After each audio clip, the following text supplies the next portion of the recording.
Did you ever hear this while growing up? Just go to school, get good grades so you can get a secure and well-paid job. I bet that 95% of you have been raised to believe that this is the road to financial success. I know that I was. And this path might be the most suitable for some people, but definitely not for everyone. In Rich Dad's Cashflow Quadrant, Robert Kiyosaki explains that there are 4 different paths to become wealthy, but some of them are more efficient than others. Takeaway number 1. The Cashflow Quadrant. The Cashflow Quadrant is a simple model that explains that wealth can come from 4 different sources. Which quadrant you belong to depends on where most of your income comes from. The 4 different quadrants are E, the employee, S, the small business owner or self-employed, B, the big business owner, and I, the investor. The employee strives for security. He achieves financial success by climbing the corporate ladder. And you might find him say something like, "I'm looking for a secure job with nice colleagues and great benefits." The small business owner or self-employed, on the other hand, strives for control. He achieves financial success by becoming highly specialized in a demanding field. And you might find him say something like, "I'm looking for a job where I can be compensated well for my skills and time, where I am in charge." The big business owner strives for freedom. He achieves financial success by creating a profitable business system. And you might hear him say something like, "I'm looking for people that are smarter than me to run my business for me." The investor also strives for freedom, but he does this through allocating money to where it has the highest expected return. You might hear him say something like, "I'm looking for a place where my money can work for me in the most profitable way possible." Takeaway number 2. OPT and OPM. The number 1 difference between the left side of the Cashflow Quadrant and the right side is OPT and OPM. OPT stands for other people's time and OPM for other people's money. A person from the B quadrant uses OPT and OPM when he is designing a business system where he can hire people from the E and S quadrants while using money from people of the I quadrant. Typically, he also invests a lot of his own time to kickstart the business, but in the long run, this is not essential, and becoming a more passive owner of the business is possible. A person from the I quadrant uses OPT to generate income from his money alone, and if he's skilled enough, he can typically apply other people's money as well as his own money to scale his investment profits. Herein lies the big difference. People from the E and S quadrants never get to use OPT or OPM. Therefore, the more successful they become in their quadrants, the more money they make, but at the same time, their workload increases. Takeaway number 3. The pros and cons of the quadrants. E, the employee. Pros: reduced financial uncertainty, paid vacation, health insurance and other benefits, and colleagues. Cons: success means more work and less free time. Your performance is often higher than your salary, if you are not a slacker, that is, and colleagues, especially bosses. S, the small business owner or self-employed. Pros: you are your own boss. You're paid according to performance. Cons: success means more work and less free time. And financial uncertainty. You might lose money on this.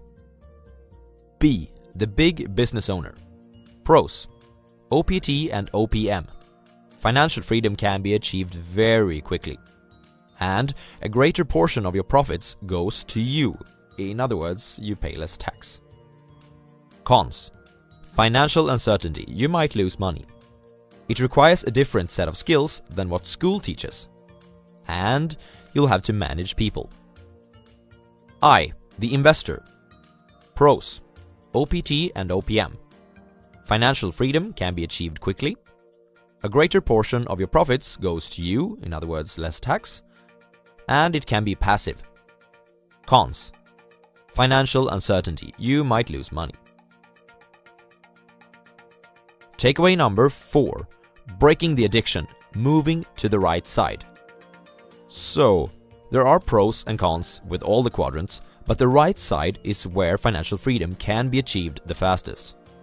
Therefore, we might ask ourselves, how can we move to this side? Money has an addictive power, much like sex or drugs. Therefore, when you earn money through a specific quadrant, you'll be addicted to that quadrant. If you earn money as an employee for a large company, for instance, your brain will associate that type of work with a cash reward. Switching from one quadrant to another becomes more difficult because of this. Moreover, if you've been raised in a family where degrees, job security, paid vacation, and governmental pension has been highly valued, you might have a difficult transition to make. Here are some potential mental obstacles for the conversion. You're taking too many risks. You might fail. Money can't buy happiness anyways. As if this wasn't enough, our educational system is built so that it rewards those who make the least number of mistakes and punishes those who make the most. In the B and I quadrants, you must act in the complete opposite way. People who take action will also make the most mistakes, but in the long run, these people will learn more and achieve more as business owners and/or investors. Thomas Edison was criticized for making 1014 mistakes before creating the electric light bulb. In response, he said, "I did not fail 1014 times. I successfully found out what did not work 1014 times." The transition won't be easy, but a great start is to surround yourself with people who have made the journey before and learn from those that are already successful in the B and I quadrants. Takeaway number 5. The 5 levels of investors. According to Robert Kiyosaki, there are 5 different levels of investors. Starting from the bottom, we have 1. The zero financial intelligence level. At this level, we have the people who have nothing to invest at all. Each month, their expenses are higher than their income, often because they forget to pay themselves first, which is the most fundamental strategy for wealth building taught in the classic The Richest Man in Babylon. 2. The savers are losers level. Placing hard-earned money under a mattress or in a low-interest bank account will put you in the top 50% of people financially, but that doesn't mean that it's a solid personal finance plan. Why? Because of inflation. Between 1980 and 2017, the value of the Swedish crown was reduced by 69%, for instance. 3. The I'm too busy level. A lot of people are simply too busy with their careers, family, friends and vacations to dedicate time to investing. They therefore hand over their money to someone else to do it. The problem with this approach is that such a person will never learn how to invest. 4. The I'm a professional level. This is the do-it-yourself investor. He uses his own money and takes his own decisions. He is educating himself in the subject, but hasn't evolved to the last level yet. As you are watching this channel, I expect that you already are at this level, or higher, or that your intentions are to get here. 5. The capitalist level. This is an investor who comes from the B quadrant and has learned how to use the concepts from there in his investing. For example, he is not investing alone. He has advisors that help him gather information about the markets, and in that using OPT. Furthermore, he uses OPM as well as his own money. He has also learned how to use corporations to reduce taxation levels of his capital gains. The level 5 investor is the person who will reach financial freedom first among all of the investors. What level of investor are you? Here's the recap. There are 4 different roads to financial success. You may succeed as the employee, the self-employed, the business owner, and/or the investor. The right side of the Cashflow Quadrant uses OPT and OPM. There are pros and cons with each of the quadrants, and depending on your personality and goals in life, one might be more suitable than the others. If you wish to move to the B and I quadrants, you must learn to accept risks, make mistakes, and surround yourself with others that have achieved what you wish to do.